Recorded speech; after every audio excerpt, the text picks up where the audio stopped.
Today is July 28th, 2014. I, Tennille Todd, am here with Mary Newsom interviewing Kraft Stith concerning his investigatory report on pollution in Little Sugar Creek in 1969 and other issues surrounding creeks in Charlotte. We are at the UNCC Center City building in Charlotte, North Carolina. Hello, Mr. Stith. How are Hello. you? Good. Why don't you just first tell me just a little bit about yourself, just where you were born and where you grew up.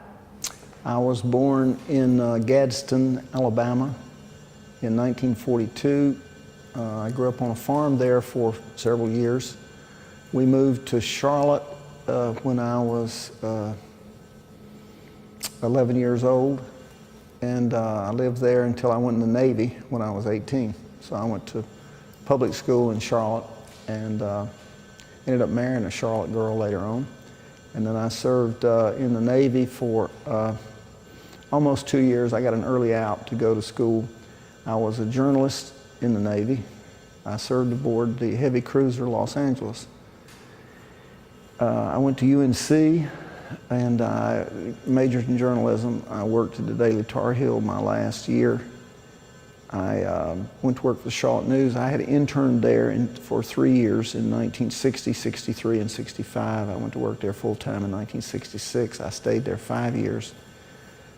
I covered beats. In the last year and a half, I did investigative reporting. I went to the News and Observer in 1971 as an investigative reporter, and I stayed there 37 years and retired in 2008.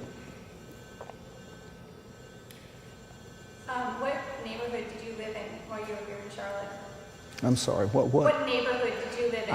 I lived, we moved to 1020 Lee Avenue, which is on the edge of North Charlotte, and that's where we lived when I was growing up. I went into service, and when I came back to, when I got out of the service in 1962, I went to school for a year, and then I married a Charlotte girl, Donna Joy Highland, and we lived one summer here, but then when we moved back after school, I lived on Brigadoon Drive off of Independence Boulevard for a year and a half, and then we moved to Upper Gate Lane, which is in the eastern part of the city near Garinger. We lived there for 5 years. We bought a house there until we left and went to Raleigh. Did you ever spend any time in the creeks as a child? Yes, but not a whole lot. At the end of our street on Lee Avenue, there was an area that was known as the gold mine. You know, Charlotte was a gold mining center a long time ago, and there was a gold mine at the end of the street.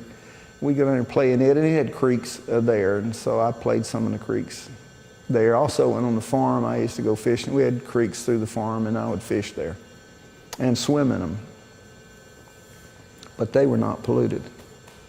Those creeks, you didn't think they were polluted? Well, not the one in Alabama. It was out in the country. Okay. Now, you told me when you came to the Charlotte News, but how did you get that job?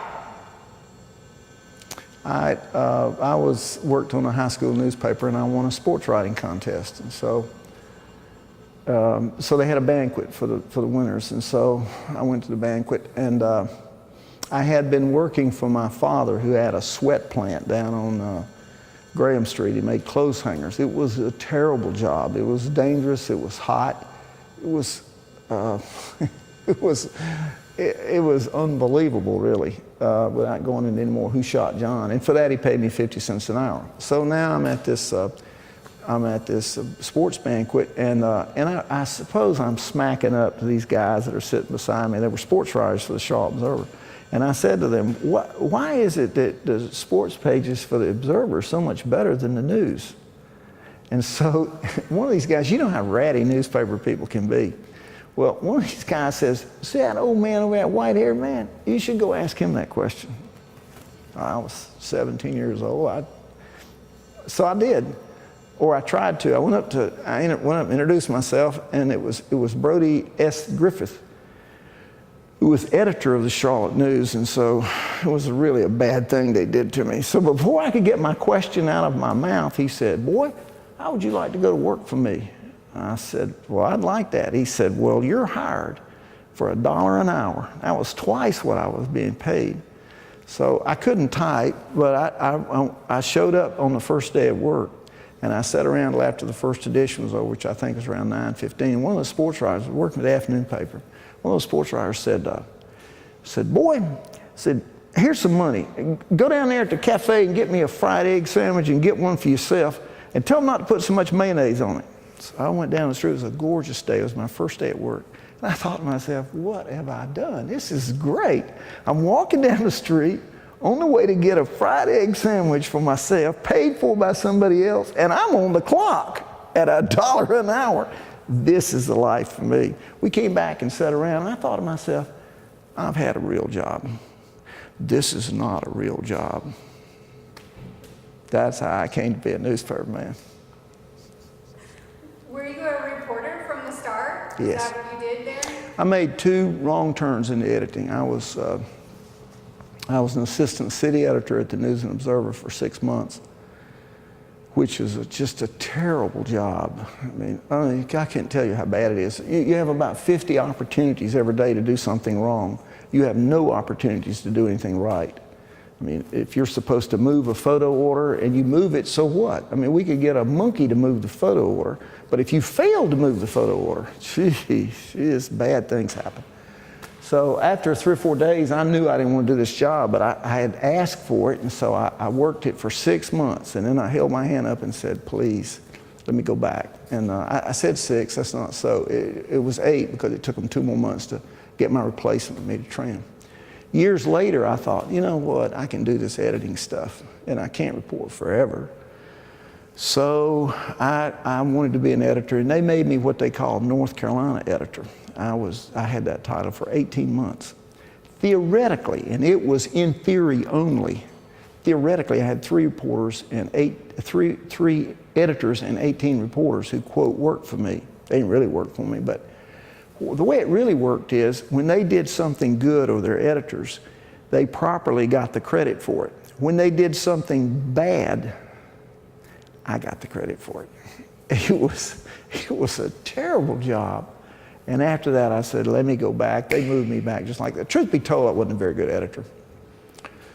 One of my problems was, I think, one of the reporters who theoretically worked for me told me one day, he said, you know what you need to do? And I said, what? And he said, you need to stop drinking coffee and get a dog. So it may have been that I am somewhat too intense to manage other people. All right, well, so what got you interested in the pollution of the creeks? I went to school with a man named Joe Terrell. We were more acquaintances than anything else. We just ran in different crowds, but I knew him. And after I got out of the Navy and out of school, out of college, and was working at the Charlotte News, Joe called me about the creek. He was in the construction business here in Charlotte, and doing very well until the bus came, and he went to Alaska where he stayed and made a ton of money and a very successful life. He's a super guy. Well, Joe was an environmentalist, and he knew some things about the creek, and he wanted to get me interested in it. He wanted to show me some pollution. So I said, I knew him, and I had never done an environmental story, or I did government stories primarily. So we went out at nights. He'd be working at daytime, I'd be working on other stuff in the daytime. We started going out at nights looking for polluters, and he started showing me some of this stuff. So I thought, this could work. And so Joe Terrell is the person who got me interested without any period. Was this your first investigatory report? It was the first series I did after I became an investigative reporter or was assigned to it full time. I had done some investigative work prior to this, but while I was working a beat, it's like building with one hand and fighting with the other. I mean, you got to run your beat, but and then I'd squeeze in time to do investigative work. Now I had full time. How did you come to focus on Little Sugar Creek? That was the creek he took me to. Okay. And after that, as you can see from the series, I named polluters on tributaries, on a number of them, but most of them were, you're walking along and you see this stuff coming in from a ditch or from a creek, then you turn up it, and 150 or 200 yards or 600 yards, there it is coming out of a pipe into a tributary. So I don't believe that I named any polluter of any creek that was not sugar or tributary of sugar, because that was the focus, Sugar Creek. Well, why don't you just start from the beginning and describe your investigation to me? Where did you start? Well, the first thing I did was wait it, and I went.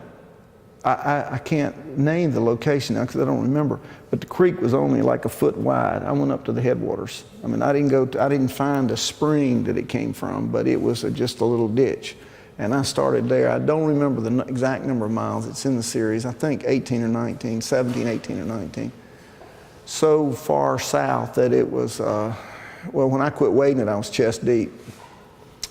And finding the pipes is more difficult than it might seem, because there's so much overgrowth, or was, on the sides of the bank.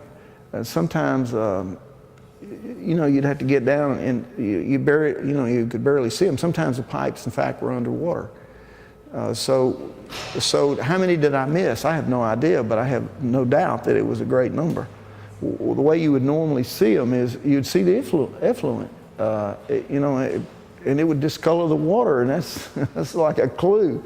So then you would maybe go back up the tributary or start following that source back and trying to locate the polluter. So I would make notes of this. At that time, newspapering was done a lot different than it was done, 40 years later. I did investigative reporting for more than 35 years. So I worked hundreds of stories over that time. But toward the end of my career, and for many years before the end of it, it was a team affair. I almost never worked alone in the last 10 years. I had really good partners, and we had help from a graphic artist, a photographer assigned from the beginning. You got an editor assigned from the beginning, a searcher, a database editor. So, you got 6 or 7 people bringing their talents to bear. You're meeting weekly with a plan and so on and so forth, and then you get to a certain point, you start with a back out schedule. None of this occurred on this story. This was like, I want to do a story on pollution on Sugar Creek. Well, okay, let us know how it's going. And about the only question that my supervisor ever asked me was, when are you going to get done? That was it. So once I had identified a number of polluters, the idea then is, you don't have anything unless you name some people. Everybody knows, don't think this got any sense at all, that the creek is not pristine. Let me put it that way. So the fact that there is some pollution in the creek, should come as a surprise to no one. Unless, of course, you can start naming polluters and name the material that they're polluting with. What is it? And so that's what I attempted to do. I did get permission from my paper, and bless them for doing it. I'm sure they'd never done anything like it before. I'm relatively sure they agreed to pay for analysis of various chemicals. So I went and took samples. I took them home and put them. I didn't know whether you had to keep them cool or what, but I assumed that would help to keep them cool. So I put them in a refrigerator at my house and kept them cool, which did not please my wife. And then I had them analyzed. And so now I'm able to name a number of chemicals that are actually going into the creek. And that's a big step forward. And you're able then to confront polluters with some ammunition, which I attempted to do in every case. Now, some of these people owned up to it. Some of them said, well, it's possible. And some of them said, I didn't do it, despite what I thought in a couple of cases was overwhelming evidence that they did. So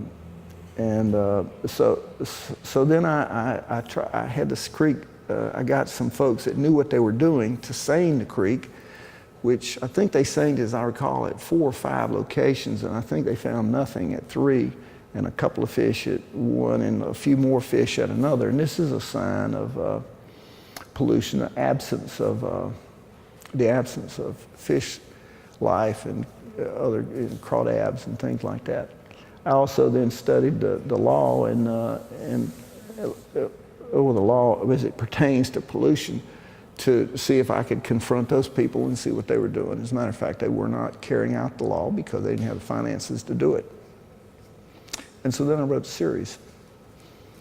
We did not take any pictures until the series was already prepared. The photography was not done at the time. It was done as to illustrate. And I don't believe there's any, yes there is too, there's one graphic that I recall. So there was one graphic and there was some photography, but it was done after the fact. So you were the one that actually took the water samples down to the laboratory, and you were the one that actually contacted the scientists to save the streets?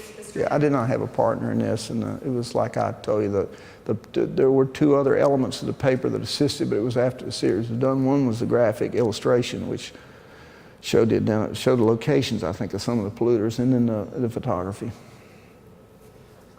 Where did you start out walking the creek? What neighborhood or what It was, I don't remember the neighborhood, but it was as far north as I could get and still have some water. And I did not find the spring that creek came from, but it was nothing. It was, like a foot wide. So it was quite north, and it was really for just to say I had done it, because I didn't find any pollution. It was in a residential neighborhood, I remember that. I'll tell you one of the things that was odd to me is you walk down the creek, you could walk along and people would be sitting out in their backyard occasionally and they wouldn't pay one bit of attention to you. They would never even see you. I mean, and I would be 20 feet away. And I wasn't sneaking along. I wasn't whistling, but I just walk along. They would never see you because apparently, I just always thought it was odd. They never saw anybody in the creek. They didn't expect to see anybody, so they didn't look for anybody. Not that I would have cared. I would have waved to them, but I always thought that was odd. Well, do you remember what stuff you did find in the creeks? And do you remember specific things that really jumped out at you? Like, oh my gosh, I can't believe that's in here? The two most startling things I saw was the overflow valve on Eastway Drive on Briar Creek, which is a tributary of Sugar. That is stunning to me. It's stunning to me now. The city had approved the construction of some new apartments on Eastway Drive, which is just up the hill as you head, they're on the right as you head toward Independence Boulevard. And they didn't have the sewer capacity for them. So when the apartments went online and people started moving in, sewage began running into the homes of the houses there next to the creek. There's really nothing they can do now except they have three choices. One, they can order the people out of these apartments and then go to court over who did what to whom. Or they can, well, there's really only two things they can do. They put an overflow valve. That's really the only choices they have, because you can't put a size 10 foot into a size 6 shoe. I mean, it's not going to happen. And so they put an overflow valve in. So at 8 o'clock in the morning and at 6 o'clock at night and 7, this sewage would run straight into the creek. I mean, I've never seen anything like that before or since. And they're right downstream from that, there's residential neighborhoods. So these kids, if they went out and played in the creek, they're really essentially playing in sewage. And they didn't tell anybody anything. And their explanation was, well, we really didn't have any choice, because if we hadn't done it, we'd had all this sewage flooding in the houses that were lower than the apartments. The other thing I saw that I thought was really astonishing was this chemical company who they said had a problem with their waste disposal plant, and so they temporarily began tanking their waste, which contained formaldehyde, down near South Carolina, but it was still in North Carolina.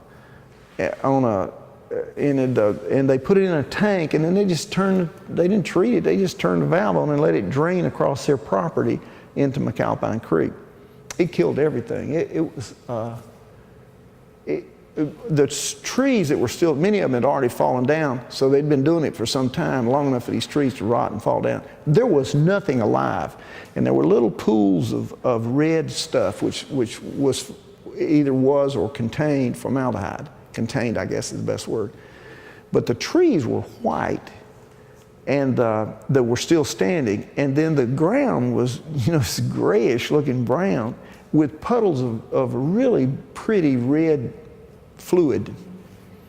And I don't know how many acres it was, 4 or 5 or 6 acres. I mean, it wasn't just a little spot. I never seen anything like that.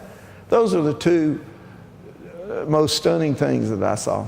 I saw a lot of pipes with, yellow stuff coming out of them, or green. It didn't even mean anything to me, or brown or whatever. And I would take samples, and I don't remember all the chemicals, but I listed the chemicals in the paper, and it must have been a dozen different chemicals or more. Did you find large areas of garbage and strange things in the creeks? No. Now, I did see, tires, and you walk along a creek like that, and occasionally you're going to come to somebody's dumped a refrigerator in there, or tires, or stuff like that. So there's trash in the creek, but as far as somebody, making a major dump out of it, no, I didn't see that. I did see a lot of rats.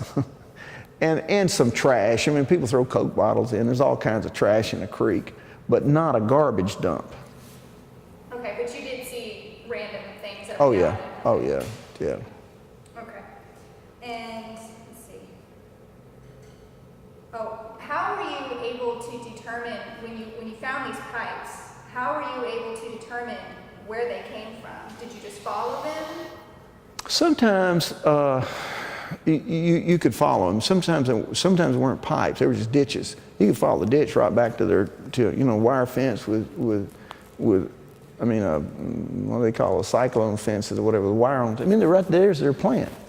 Sometimes it was a question of these people would have waste ponds. You could look around the neighborhood and see this is this material has a distinctive odor and look, and there's a waste pond with it, and then when you confronted them, they admitted it. With respect to one company, I only saw it one time pouring out, but then I came back a number of other occasions, and finally I found it pooled under the pipe, and that's where I got my sample. And this was the cotton manufacturing company who denied that they denied that they were a polluter.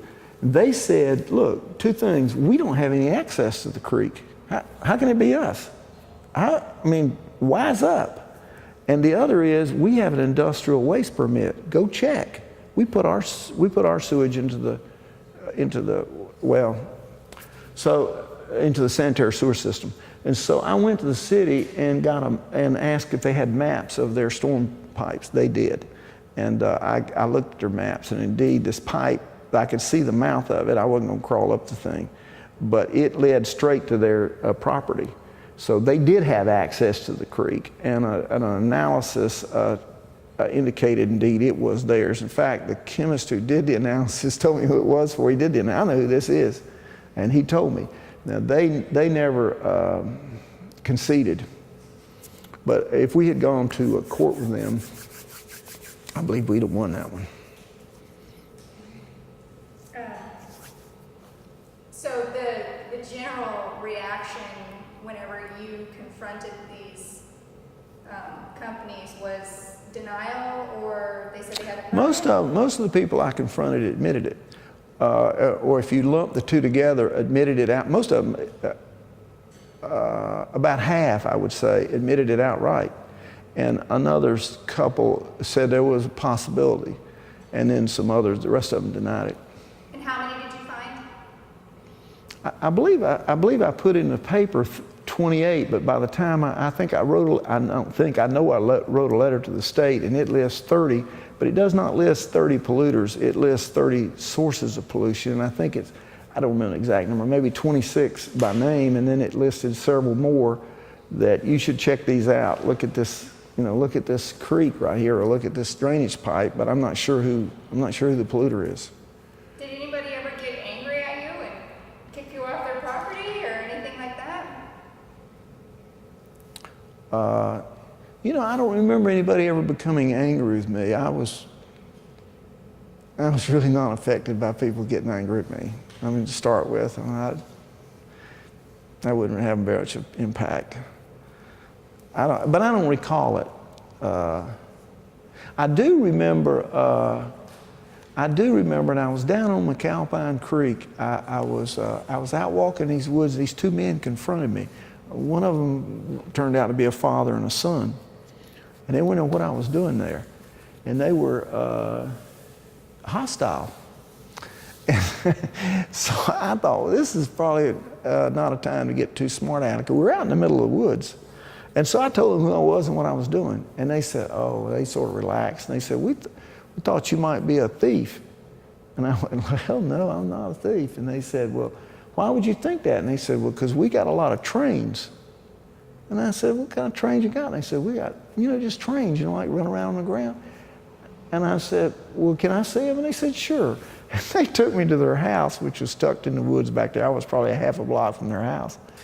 And it was a nondescript house on the outside. I mean, it's like there was nothing fancy about this house at all. And it was all by itself. And inside, there were more trains than you can shake a stick at. They were all over the floor. They had built shelves on the walls.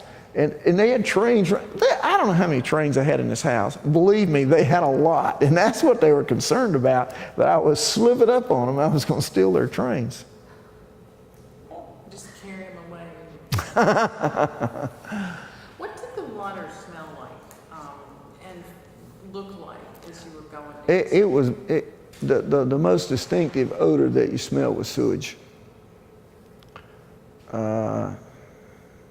And it was, it's just devoid of life. I mean, it had rats, but I mean, as far as you didn't see crawdads and you never saw fish.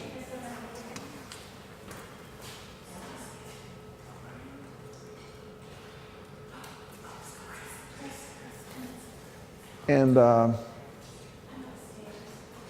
it was, you never saw any clean, sparkly water, I can tell you that. I mean, as you went down the creek, the solution to pollution is dilution. Well, as you get down further the creek, it has more water in it, so that helped it some, I guess. But also, as you went down the creek, you had more and more opportunities for polluters to introduce pollution, and they did. So, it was pretty nasty down to it.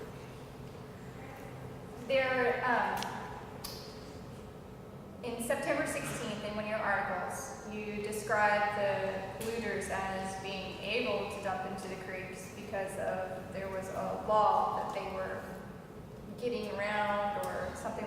Do you remember which law you were referring to, or was that just general law regarding surface waters? No, I think the law I was referring to was, at that time, if they had not been told to stop, then they could pollute. You had to catch them first and tell them to stop. Then if they didn't, they were in violation. And this is some sort of state law.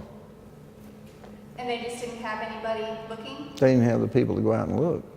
So there you go. And as a matter of fact, I believe one of the stories said, this is not going to change unless the city and county decide to do something about it. They don't have the men and material, the women. They don't have the people to go get the job done. So either live with it or do something about it yourself. After you started finding all of these things out, I know you said at first the news gave their blessing for you to investigate this. How did they support you after you started coming out with things? What was their reaction? Well, how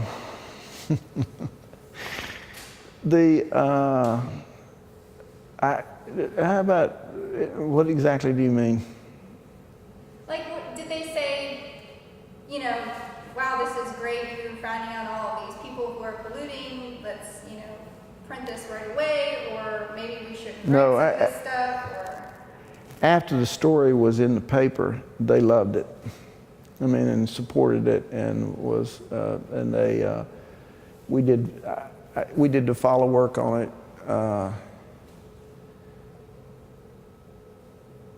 yeah. Well, what kind of follow-up did you do? Did you report the polluters to some sort of... You know, as best I can remember, I did. I was telling Mary that the story that I really remember was one that embarrassed me, because the county, I believe, they started a program. That didn't embarrass me. I was glad for it. But they went out and started looking for polluters, and they found gazillions. I don't remember the exact number, but if you go back and find it, it's in the order of several hundred, and I want to say like 400, which which is a lick. I don't know how they did it. I'm not saying they weren't there; they would be there, but that's not easy to do. And they must have had some leads that they never. I don't know how they did it. They had some leads they never followed up. But they found a lot. And of course, they were looking all over the county. I mean, they weren't looking just in Sugar Creek. That helped them a little bit. And they obviously had, I guess, a bunch of people working on it. Nevertheless, I was surprised at how many polluters they found. And they found a lot. Do you know what they did after they found them? Did they tell them to stop polluting? I just don't know. I don't remember. I don't remember. That's the kind of thing that would be helpful, I guess, just to take the time and go to a microfiche or what do they call it, and look up the Charlotte News and just go back and wade through it, because I would not have walked away from that story, I don't believe. And you know, and as they say, the record will speak for itself. Well, do you remember anything that the county would have said to you, such as mind your own business or thanks a lot, or do you remember anything? The county's attitude was, I think there were some people over there who were pleased as punch that we had done what we did. It's not that they didn't want to do their job. They did not have the resources to do their job, and they were smart enough to see this was an opportunity. And they seized it. And they did, they got a program. I can't remember the dimensions of it now, but they got a program that started shortly after this. And so the people they were not unhappy. I can tell you one sidelight about this that was just, it had an impact on me for the rest of my career. After the series in the paper, Queens, I guess it was Queens College then, invited me to come out there and make a talk. Well, I'd never done that before, but I mean, how hard can it be? I had spent weeks on this, and I knew it pretty well. And so it was time to go out there one morning, and so I ran out there. Well, instead of being a class, it was a symposium. And there was an auditorium full of people, and there were 3 other speakers, 2 of whom were really well prepared. One of them was as bad as me. Well, I was terrible. I can tell you that. If they had a hook, they would have reached out on the stage and hooked me, and they would have reeled me in. I mean, it was really bad. Well, over the years, and later on particularly, I had an opportunity I got involved with the computer-assisted reporting and some other stuff, and the years went by, and I did some other stories. I had a lot of opportunities to talk, and I took them at universities and at journalism conferences and whatnot. And always my goal was the same. The worst anybody was going to say about me was, well, he wasn't very good, but he sure was prepared. That was the worst they were going to say about me. So that was one of the results of Sugar Creek that after the lesson was taught me, paid me great dividends. I noticed that Jim Martin, who went on to be governor, was the chairman of the county commissioners at the time, and you had some follow-up articles that quoted him saying words to the effect of, oh, gee, we should look into this. Do you know if he actually did look into it? Well, I think they started a program. You know, this, what is that letter was it Dr. Kemp? Was that his name? You know, he writes a letter and sort of lays out a plan, and they funded a county anti-pollution initiative, which I would suspect there was nothing like it in the state. Yeah, so he did. Martin was you know, Martin was a really good county commissioner, I thought. He was chairman for most of the time. Pete Peterson, I think, was chairman also some. But they had unseated in the fall of 1996, the Republicans unseated an all-Democratic county commission, which had been around for, some of them for 20 years. And so it was 4-1, I believe, in 1966. In 1969, it was 4-1. Sam Atkinson, as I recall, was the only Democrat. So the Republicans were in charge, and they were really enlightened. I'll tell you something else Martin did. I wrote a story about some little community up near Cornelius, which was an all-black neighborhood, and they did not have any sewage. They were all septic tanks, and their septic tanks were broken. I mean, they were all worn out. So there was sewage standing in yards all over this community, and I went up and wrote a story about it. And Martin and the Republicans fixed that problem by extending a sewer line to that community. Cornelius wouldn't take them in. You tell me why. They wouldn't take them in because they were predominantly black and they didn't want them voting in the community. That's my opinion. That's why they didn't want them. Also, there wasn't any tax revenue. There was a bunch of reasons they were going to have them. And if they wouldn't take them, how are they going to get any sewage? Well, Martin and those Republicans took care of that. So that was another environmental thing they did. So they were just doing the right thing. I missed the part where you were describing what the water was like because It smelled of sewage, and it was obviously discolored, and there was trash up and down the creek. There was no riprap that you see now. The creek was narrow then. That's my memory of it. The parts we saw this morning were relatively speaking pretty wide. The banks, I guess, looked a lot like they do today in the areas we saw up north where there's a lot of vegetation on them. There was very little opportunity to walk along the sides of the water. That's one of the reasons I waited. There's two reasons. One, you just can't see the pipes from the bank. You got to get down in the creek where they are, and you can't, and they're hard to see then. You can walk right by them if they don't have anything coming out of them, unless you're walking carefully and looking carefully. There had been no, at that time, and I believe there has been now, the creek was wilder. That is, there was no straightened parts. There was no flood control efforts had been made, and it looks to me like they have been now. So that's basically how it differed. And you didn't see any kind of wildlife, or except rats. I did see a number of rats, a dozen, I guess, and the snake I mentioned to you in the water with me, which really frightened me.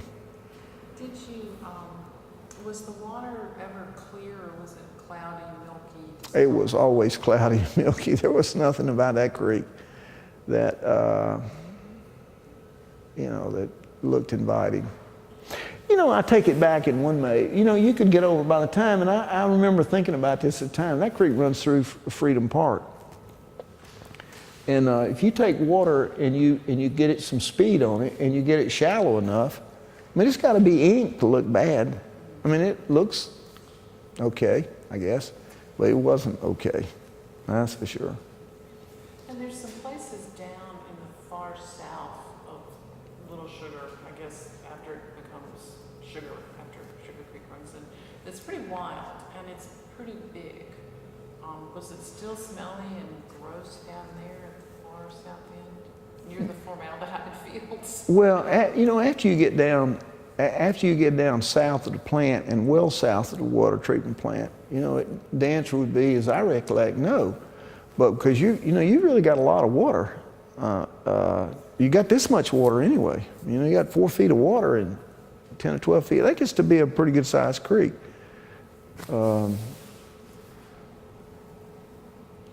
No, the odor that you really would notice, there was so much pollution in the creek that you just really couldn't go all that far, if you didn't know where it was coming from. And so there was a lot of odor about it, but you didn't have to go around with a clothespin on your nose. Well, a couple of places where the city was either turning or leaking directly from their outfall lines into the creek, and there were 2 or 3 a situation like that, yeah, well, that's nothing. That is sewage. Smells like it too. What other creeks besides Little Sugar Creek did you find? Well, Briar, I remember that, but I don't remember, I've read recently, within the last 2 days, the series, and it cites several other tributaries of the creek. Did you ever look down Irwin Creek? I don't remember. Huh? I don't remember. A couple of things cited in the letter were on Irwin Creek.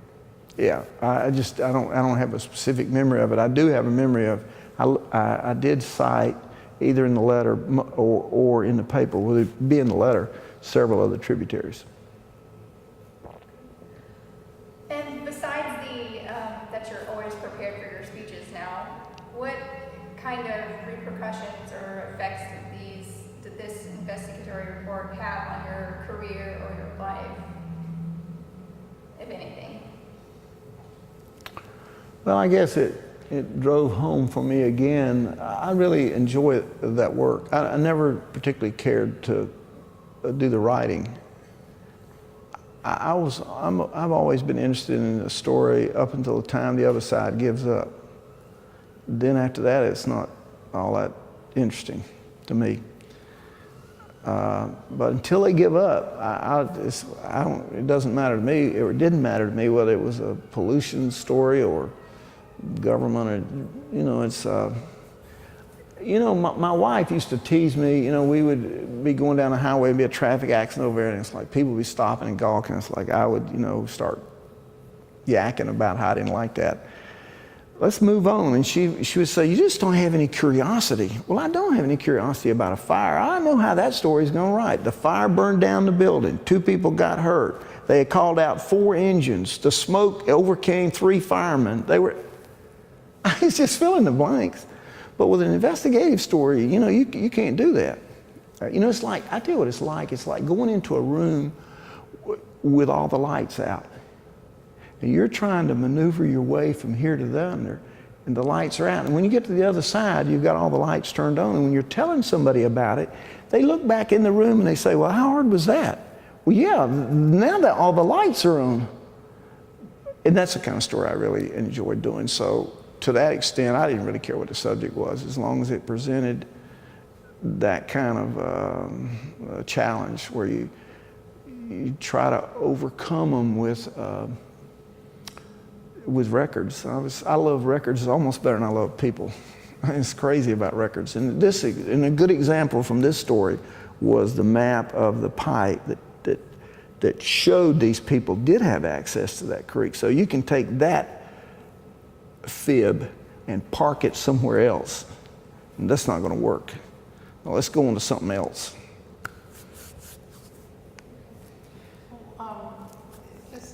We're waiting for the videographer to show up here. Of all the investigations that you did, do you have a personal favorite? This is totally not about creeks. Well, I do, and it's an odd kind of thing. Steve Riley and I did something on workers' comp years ago. It didn't do much for me, really. I mean, we did the best we could. It was sort of boring, really. It